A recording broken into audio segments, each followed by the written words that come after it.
All right, everybody, welcome back to another episode of the Blockbuster Brothers. Today, we're covering the season finale, episode 6 of A Night of Seven Kingdoms, HBO Game of Thrones series.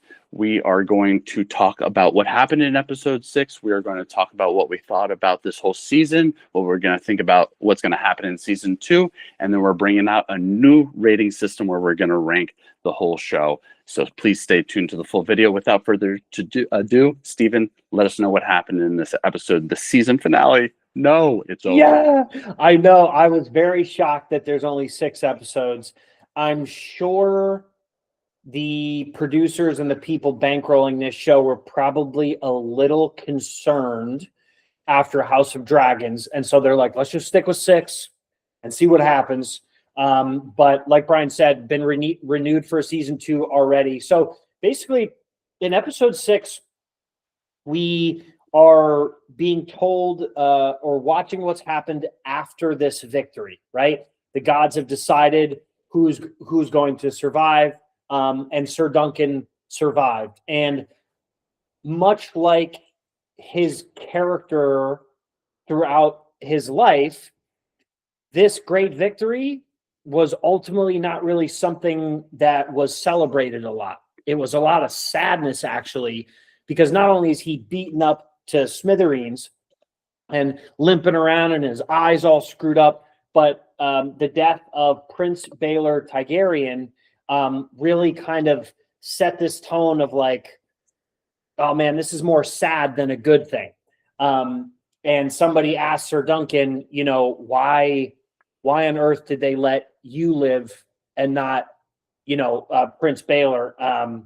And Sir Duncan said, I've been wondering the same thing.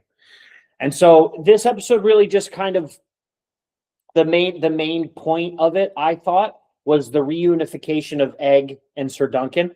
So the father of Egg asked, hey, will you be, can you have Egg as your squire? Duncan said no. Then he came back and said yes. And the father was like, well, I like that idea, but I'm not going to have him on the road sleeping in barns and stuff. Like, he's noble, like of nobility, basically. And then the very end of the episode is Egg coming to Duncan as Duncan's about to depart and says, my father said I could be your squire. And the last scene is finding out that the dad is like, where the heck is Egg? So Egg was lying. So very, very funny there. Brian, did you have any favorite moments in this episode?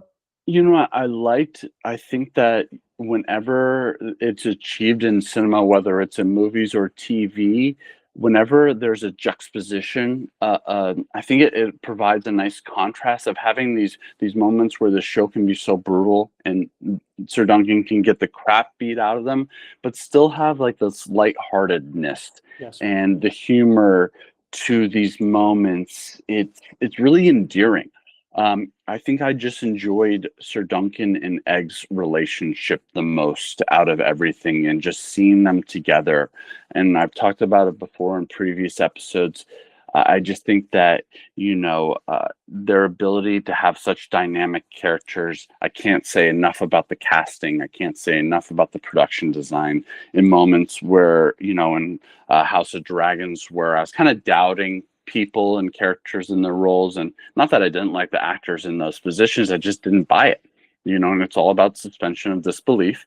And I believed all of this, but, Sir Duncan and Egg's relationship in particular was just really heartwarming to me. And there was just a level of writing, which we'll talk about more in the rating system. But, I'm a little excited to we got a new rating system, and we're not going to do it just yet where we maybe compile this, how it ranks against other, but we want this rating system to be more dynamic so we can separate and give you a more in-depth view of what actually makes a movie good and not good, even though this is art at the end of the day. So, Stephen, let's get into the ratings, unless you have anything else you want to say. Well, I think the only thing I'll just add to this show and about this episode, and like Brian said, we've talked about some of these things in previous episodes, but you just feel so strongly for Sir Duncan. This is a guy that stood up for some girl that was about to be, like stood up for justice, all of a sudden had to do this big battle, didn't have enough people to do the battle, ended up one of the bad guys, quote unquote, joined his team to fight for what was right. That guy dies. And so Sir Duncan is you just can't help but feel so bad for him. And I really like this moment in the first third of the episode where his friend Raymond gave him a hug after Sir Duncan attended this funeral. And it was this like really cute moment where Sir Duncan went to the funeral. He didn't need to go, but he's a great guy. So he went. He feels responsible, was telling about Raymond about it. And Raymond turned around and he goes, come here.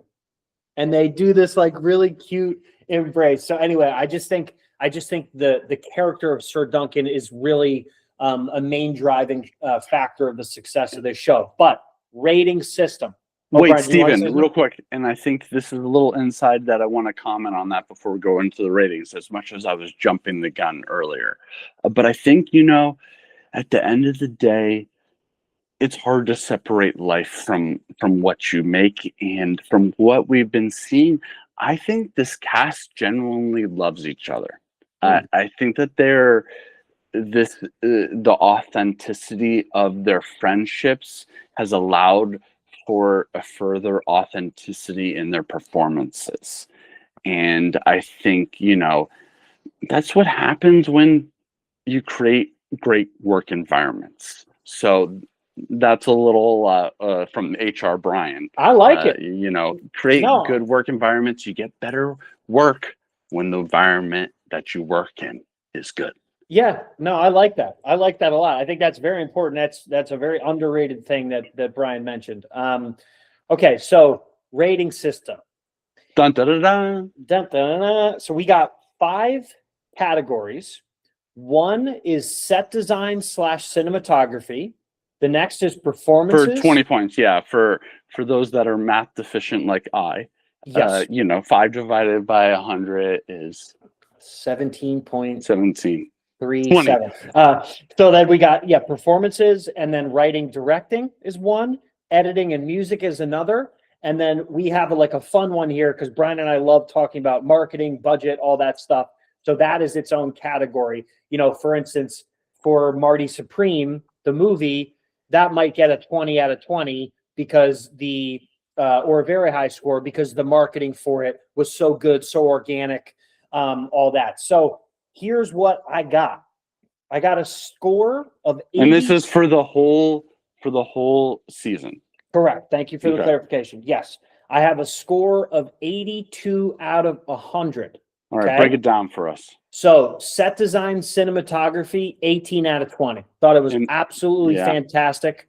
The composition was very, very good. Could it have been a smidgen better?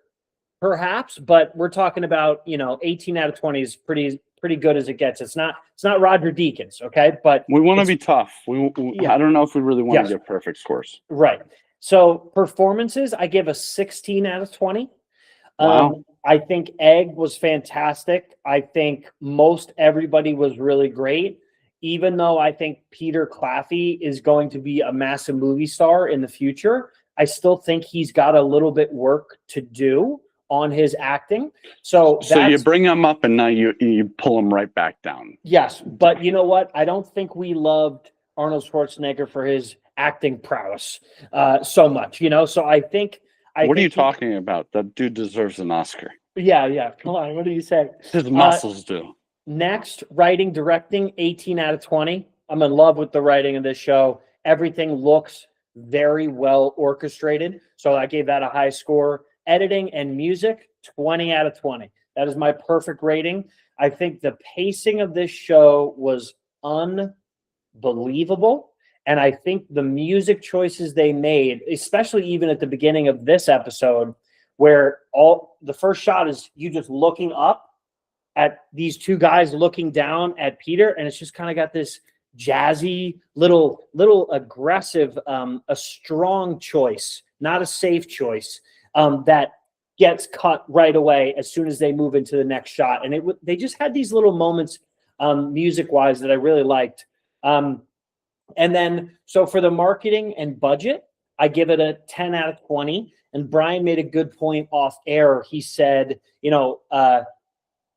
it goes to show if you write something very good, people will do the talking for you. So this show, I almost wouldn't have known this show would even come out. I barely saw anything about it prior. I know there's a bunch of people who don't even know what I'm talking about when I bring up this show. So I have to knock them for that. But as far as efficiency of budget goes, I mean, it's got to be a 10 out of 10, like in that specific category, because it had half the budget that House of Dragons and Game of Thrones, if not more, and it did well. So that's a solid 82 out of 100. Yeah, the budget, the budget, you give props for HBO. I give the budget a 20 out of 10. Maybe that should be a separate category, in itself, but the marketing, who gets a 20 out of 20 or a 10 out of 10 is you, the people, because you're the ones that were promoting this on social media. And I think with the season just being 6 episodes long, goes to show you, I don't think HBO was sure of this working out.